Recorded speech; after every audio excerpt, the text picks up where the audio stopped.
कभी किसी वक्त फुर्सत से फिर मुलाकात करेंगे। काफ़ी आप हजरात थके हुए हैं, बहुत देर से आए हुए होंगे और बहुतों की इशा भी बाकी है, खाना भी खाना है, तो ये वक्त बात करना आप हजरात के साथ ज़ियादती होगी और मुझे भी अच्छा नहीं लगेगा कि आप हजरात को इस वक्त फिर कुछ बहनें माएँ आई हुई हैं, उनको भी घर पहुंचना है, बहुतों को खाने का इंतज़ाम, फिर उनके बच्चों के साथ वापस होना है। तो बस मैं इतना इदारे के ज़िम्मेदार मुफ्ती रियाज़ अहमद अल-क़ासमी और उनके मुआविन और उनके दोस्त और इदारे का साथ देने वाले सबको मुबारकबाद देना चाहूँगा कि अल्लाह ताला आप हजरात की इन खिदमात को कबूल फ़रमाए और ख़ुसूसन यहाँ जो बच्चे तलबा और उनके माएँ और उनके सरपरस्त आए हुए हैं, तो आप हजरात को भी मैं बहुत ही मुबारकबाद देना चाहूँगा। बड़े खुश नसीब है आप हजरात कि इस तरह का इदारा आपको मिला, इस तरह के इदारे में जहाँ मॉडर्न एजुकेशन के साथ दीनी तालीम और मॉडर्न एजुकेशन के साथ दीनी माहौल में आप हजरात के बच्चों को पढ़ना नसीब भी हो रहा है और मौका भी मिला है और इंतहाई आप खुश नसीब है। वरना उन इलाक़ों में जाकर देखें जहाँ मॉडर्न एजुकेशन पढ़ाना चाहते हैं, पढ़ना भी ज़रूरी है, लेकिन वहाँ कोई दीनी तालीम का निज़ाम ही नहीं है। बहुत जगह दीनी तालीम का निज़ाम ही क्या है, वहाँ पहुँचकर अंदर से बाहर आने तक ईमान भी महफूज है नहीं है, और फिर उसके अंदर कितना शिर्क और दहरियत घोल देते हैं। अल्हम्दुलिल्लाह आपके बच्चे खुश नसीब है, आप बड़े सआदतमंद हैं, आपको ऐसा इदारा मिला और इस इदारे को अल्लाह तबारक व तआला कायम व दायम रखे। और आप हजरात की ज़िम्मेदारी है महल्ले वालों की और इलाक़े वालों की, शहर वालों की, कि इदारे को अपने बच्चों को भेज कर और उसका तारुफ़ कराएं और उसको जिस तरह से ताउन की ज़रूरत हो उस तरह से ताउन करें। तो मेरे अज़ीज़ साथियों, हम पढ़ाने को अपने बच्चों को भी कहीं भी पढ़ा सकते हैं, लेकिन इस्लाम एक मुकम्मल निज़ाम हयात है। ऐसा हम और मज़ाहिब की तरह से और लोगों की तरह से हमारा काम सिर्फ काम से काम नहीं चलता कि भाई रात हो रही है, रात गुजार दी है, दिन गुज़र रही है, कारोबार कर रहे हैं, ज़िंदगी गुज़र रही है, हमारे साथ कोई गुजारना मकसद है। ऐसा नहीं इस्लाम में। इस्लाम एक मुकम्मल निज़ाम हयात है, आपको हर जगह पाबंद करता है, सुबह से लेकर शाम तक, शाम से लेकर सुबह तक। तो जहाँ ये एक निज़ाम मुकम्मल एक निज़ाम हयात है, एक दीन है और एक दायमी भी है, ये आलमगीरियत भी है, तो जाहिर सी बात है। तो एक उम्र जो तलबा को जहाँ इल्म हासिल करना है, वहाँ भी इस्लाम के बहुत सारे ज़ाब्ते, क़वाइद, क़वानीन हैं।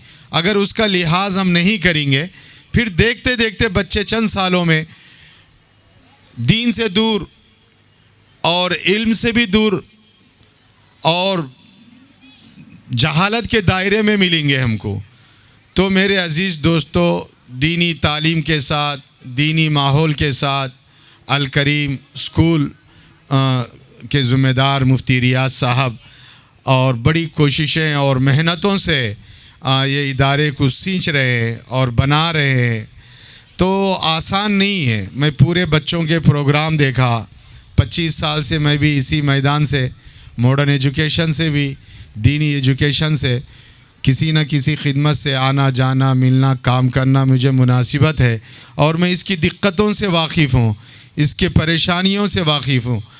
आपको आसान लगता होगा कि ये प्रोग्राम स्टेज सजा है, बच्चे आए और कुछ आपके सामने मुज़ाहिरा किए, ये आसान नहीं है। ये बड़ी मेहनतों के बाद, बड़ी कोशिशों के बाद, साल भर दिन और रात की कुर्बानियों के बाद, जद्दोजहद के बाद ये मुज़ाहिरा एक दिन तलबा का आपके सामने इंतज़ामिया करा पाती है और उस पर उनके दिन और रात लगे रहते हैं।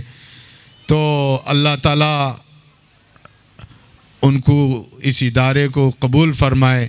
तो मेरे अज़ीज़ दोस्तों, मुसलमान हो सकता बहुत सारे गुनाहों में मुब्तला हो, मुसलमान और बहुत सारे वो गलत सिफात है उनमें भी हो सकता है, लेकिन जैसे मुसलमान कमज़ोर भी हो सकता है, ताकत के एतबार से, दौलत के एतबार से गरीब भी हो सकता है, लेकिन मुसलमान हो और इल्म से दूर हो और मुसलमान हो जाहिल हो, ये इंतहाई महरूमी होगी। क्योंकि इस्लाम और हमारे अकायद की बुनियाद अल्लाह की किताब पर है, और जिस कौम के पास अल्लाह की किताब है, किताबुल्लाह है, और जिनका नबी मुअल्लिम बनाकर भेजा गया है, तो फिर जो उसवा हसना रोल मॉडल हमारे रसूलुल्लाह सल्लल्लाहु अलैहि वसल्लम हो और हमारे दरमियान इक़रा का हुक्म वाली किताब हो, फिर ये कौम जाहिल रहे, फिर ये कौम बेबस रहे और ये फिर कौम जलील हो, इंतहाई अफसोस, इंतहाई तकलीफ़ उस कौम पर है जिसके बीच अल्लाह की किताब भी है, जिसके रोल मॉडल रसूलुल्लाह सल्लल्लाहु अलैहि वसल्लम है, और फिर वो इल्म से महरूम रहे, फिर वो तालीम और उसके तरबियत से महरूम रहे। अगर किसी ज़माने में उस तरह का निज़ाम चलाने वाले नहीं हैं या ऐसे इदारे हमें मौक़े नहीं हैं, तो मुमकिन है आप अफसोस कर सकते थे कि हम अपने बच्चों को पढ़ाने चाहते हैं, लेकिन मॉडर्न एजुकेशन के साथ दीनी तालीम वाले इदारे नहीं। लेकिन आज ऐसा इदारे आपके पास है, तो ज़रूर आप अपने बच्चों को इन इदारों में शरीक करवाएं। और इदारों में अगर आपको खामी नज़र आती है, कभी स्टाफ को लेकर, कभी तालीम को लेकर, कभी लैंग्वेज को लेकर, बच्चों के डिसिप्लिन को लेकर, फ़ौरन हम कह देते हैं इदारा अच्छा नहीं है, अपने बच्चों को निकाल लेते हैं। ऐसी गलती कतई ना करें। आप एडमिनिस्ट्रेशन को एडवाइस दें, आप कोशिश करें, यह आपका इदारा है। जिस चीज़ में कमी महसूस करते हैं वो कमी को दूर करने के लिए इदारे के एडमिनिस्ट्रेशन को, आप एडमिनिस्ट्रेटर को एडवाइस दें, कतई अपने और इदारे को बदनाम ना करें और उसकी अच्छाई बयान करें। सबसे बड़ी अच्छाई तो ये है मॉडर्न एजुकेशन के साथ यहाँ तौहीद की तालीम है। सबसे अच्छी बात यह मॉडर्न एजुकेशन के साथ पर्दे की तालीम है, मॉडर्न एजुकेशन के साथ अल्लाह की किताब की तालीम है। तो इससे अच्छी बात और क्या हो सकती है? मुमकिन है आपके बच्चे को और इदारों में 80 नंबर आए, यहाँ 78 आ जाएं एक आध नंबर के, लेकिन उसमें आपको कोई हंगामा नहीं होगा, कोई आपकी दुनिया उजड़ नहीं रही है, लेकिन आपकी आखिरत बन रही है और दुनिया भी इंशाअल्लाह और इदारों के मुकाबले में ये इदारे और ये बच्चे और आगे जाएंगे। आपको मैं एक वाक़या सुनाकर अपनी बात ख़त्म करता हूँ। हज़रत मौलाना अबुल कलाम आज़ाद इमामुल हिंद, हिंदुस्तान में वो शख्सियत गुजरी है। हम मौलाना अबुल कलाम आज़ाद को सिर्फ इतना जानते हैं 15 अगस्त 26 नवंबर में कोई कांग्रेसी थे, कोई एक सियासी आदमी थे, लेकिन ये हमारी बदनसीबी है। मौलाना उस तरह के आलिम और फाजिल और फ़ाइक़ वो मुतबहर आलिम थे, और वो इल्म है, वो मुकाम था, वो इज्तिहाद का वो मलका मौलाना में था। तो बहुत बड़ा दीनी उलूम में रासिख थे। तो मैं उनका एक वाक़या सुनाता हूँ। पंडित जवाहरलाल नेहरू मौलाना अबुल कलाम आज़ाद के इंतकाल के मौके पर ताज़ियती इजलास में कहा कि मौलाना अबुल कलाम आज़ाद बहुत ज़हीन और लायक फ़ाइक़ थे, और मेरी ख्वाहिश रहती थी कि मैं मौलाना अबुल कलाम आज़ाद के सामने कोई सियासी तजावीज़ रखें, कोई मुल्क के तजावीज़ रखें और कोई रेजोल्यूशंस आ जाएं, तो मैं ऐसी बात रखूं कि मौलाना को उस बात का इल्म ना हो। क्योंकि मैं पॉलिटिकल पीएचडी भी था और मुल्क के वज़ीर आज़म की हैसियत से दुनिया के मुख्तलिफ सियासी माहिरीन के और दुनिया के मुख्तलिफ सियासी तबक़ात से मेरी मुलाकात होती थी। और जब मैं कोई किताब पढ़ता था सियासी मैदान में सियासियात पर, तो मेरी ख्वाहिश सिर्फ ये रहती थी कि इस बार मीटिंग पर मैं ऐसी तजवीज़ रखूं कि मौलाना अबुल कलाम आज़ाद को इस फार्मूला मालूम ना हो।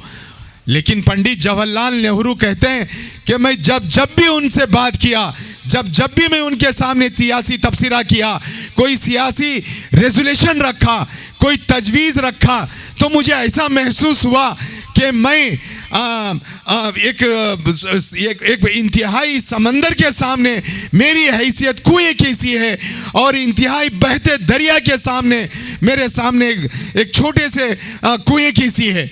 तो हाशिया निगार लिखता है कि फ़र्क ये है कि यकीनन पीएचडी किए थे अबुल कलाम पंडित जवाहरलाल नेहरू, और सियासी मुबस्सिर थे और सियासी कानून के माहिर थे, वज़ीर आज़म भी थे, मुबस्सिरीन और मुदब्बिरीन से मिलते भी थे, लेकिन उनका जो इल्म था वो इंसानों का बनाया हुआ कसबी इल्म था, इंसानों का बनाया हुआ अफरादी उलूम था। मौलाना